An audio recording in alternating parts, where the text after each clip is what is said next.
2025 has been a wonderful year. There have been so many amazing films, so I wanted to talk about my favourite 20, which I do each year. Some movies might count as last year, but because of UK releases, it counts, so I'm kind of mixing it up a little bit. So without further ado, let's get into it. A few honourable mentions that didn't quite make the list are The Naked Gun by Akiva Schaffer, Volcanisador by Joel Protroikis, Together by Michael Shanks, Unbecoming a Guinea Fowl by Rungano Unyoni, Weapons by Zach Kreger, Jay Kelly by Noah Baumbach, and Lurker by Alex Russell. And number 20 is Bring Her Back by the Philippou Brothers, one of the most haunting films of the year with filmmaking techniques even veterans are scared to pull off. Number 19 is Magazine Dreams by Elijah Bynum, a scathingly painful examination of toxic masculinity and its effects on the everyday man, with a disturbingly real performance at the centre. Number 18 is Matt and Mara by Kazik Redwanski, one of the most natural films of the year about a couple of friends who question themselves and their lives. 17 is Life of Chuck by Mike Flanagan, beautifully crafted story of a life of a man we all want to be that happens to say something profound about life itself. Number 16 is Urchin by Harris Dickinson. Harris Dickinson does more with 90 minutes than other directors can achieve. A Mike Leigh inspired melodrama about a man going through the worst month ever,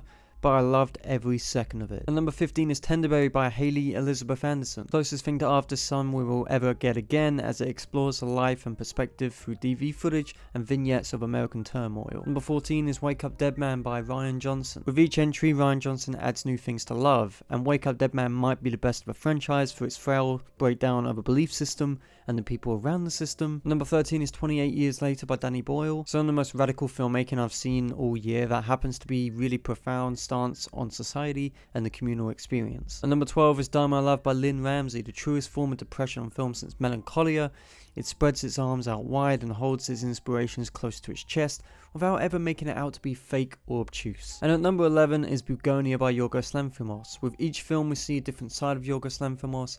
This gives us a deeper understanding of what he really thinks about mental health, more specifically mental health in middle-aged men. Okay, now let's get into the top 10. Linklater is a director who can make anything into pure gold, hence Blue Moon. A film about a man recounting stories to peers and acquaintances in a bar one night. Ethan Hawke gives a top-line performance, might be my favourite performance of his. He just embodies everything Larry is. Warm, tender, and understanding of people. It's a wordy film, but the words put to screen are ridiculously flavourful, a gorgeous experience through and through.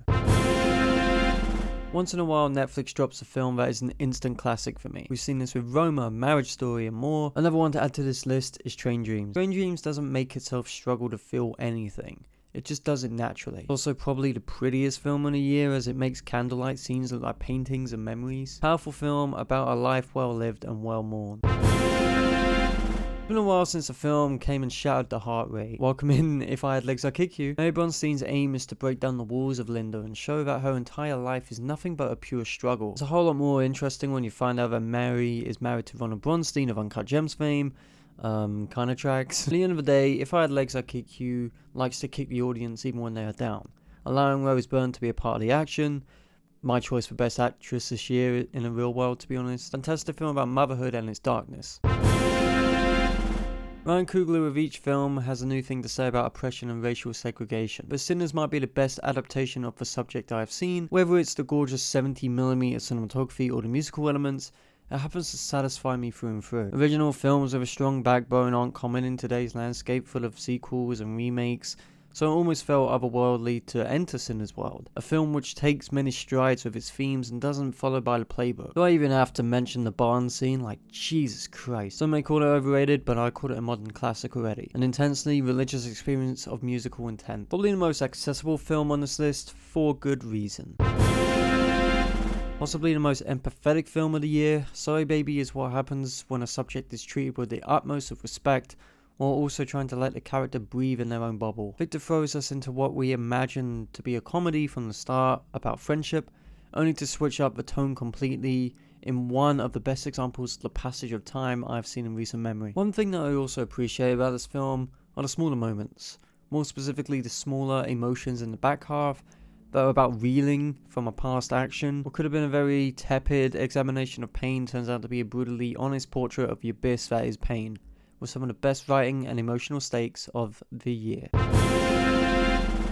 Each time Park Chan-wook makes a film, we're all questioning whether it's the best film in his filmography. I think we finally have a winner. No Other Choice doesn't do a single thing wrong. It takes several understated strides in its filmmaking to put a new perspective on the work-paced drama. For instance, the transitions in each one of Park's films have a slick rhythm to them. No Other Choice is no exception to the rule, fading in and out of scenes, allowing certain scenes to breathe, and even flicking through technology to set a point. I also think that what it's saying about the working environment is valid, as a lot of people feel a sense of dissatisfaction from their life due to work. We all go to work to live, but we don't live to work, something which Yu Man-soo reckons with to deadly avail. Numerous amounts of people will put this in their list, so I'm not the only one who will say this, but No Other Choice is a defining film of the year, a crown jewel in a year full of diamonds.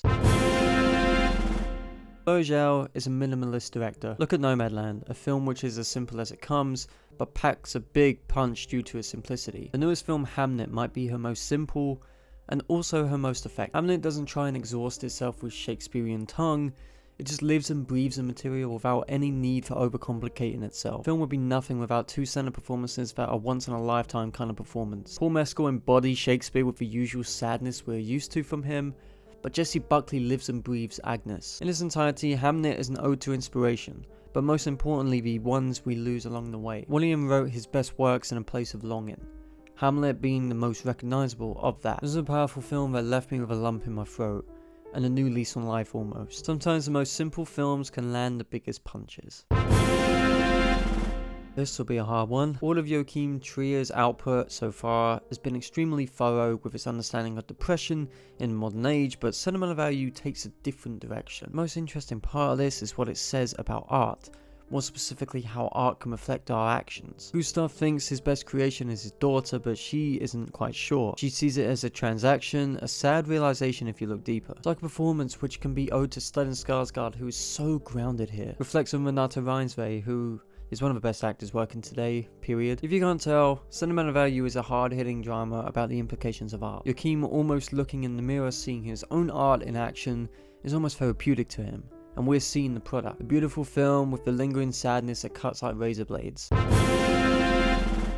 This has been a remarkable year for film. We've had the searing dramas, quiet and contemplative hit pieces. One battle after another is an epic by definition, clocking out at just under 3 hours long. But it doesn't waste a single second and jumps right into the thick of the plot, even from the opening frame, which is just so gorgeous, by the way. I can't talk about this film without gushing about the performances, which are just nothing short of breathtaking. Sean Penn in particular gives my favourite performance of the year as this slimeball who doesn't give a shit about anyone but himself. Tiana Taylor acts her heart out with very little screen time. Benicio drinks a few small beers. Everyone is tip top, and that's due to PTA putting his heart and soul and even his career on the line. How he directs action scenes are different to what you'd expect, as the composure of the shot is something to be studied. That hill sequence will be studied in schools, it's that good. Look, this might not be the easiest film to get into because it is long, but like I said, you don't feel the length whatsoever. It's not often that a film comes along and is doing as much as this, while also trying to pack in more. It gives that old Hollywood feeling that is missing. A once in a generation film. I was very doubtful that I was going to be able to see this before the year ended, but luckily I made it happen. There's so much going on in Mighty Supreme, down to the finer details, but just have me in a trance. For instance, its time period being set in 1950s New York, the fallout from the war and its deeper implications on Marty's goal to be champion, the rules of elimination that come to play when he takes on a Japanese player, the whole Shark Tank guy of it all. So many things make this special, but it would be nothing without Timothée Chalamet, who gives the performance of the year for me, probably, or at least the leading performance of the year. A committed performance that is miles better than anything we have seen from him. Slick talking style, the way he smiles, even his fucking hair. Everything about it is genuinely perfect. The Safdies have a knack for making non-actors give the performance of their life, and that carries over to this with the likes of Tyler, the Creator, April Forever, the Shark Tank guy. At the end of the day, Mighty Supreme is the stressful energy of Uncut Gems with the emotional density of the Smashing Machine. It has me in a trance with each and every sequence, and don't even get me started on that score, which is a soundtrack to my day. It's a remarkable feat of filmmaking that reminds us why we go to the movies in the first place. And you know what? That concludes my 2025 list. Thank you all for an incredible year, and I look forward to what happens next year. Thank you all for watching, and I'll see you guys in the next one.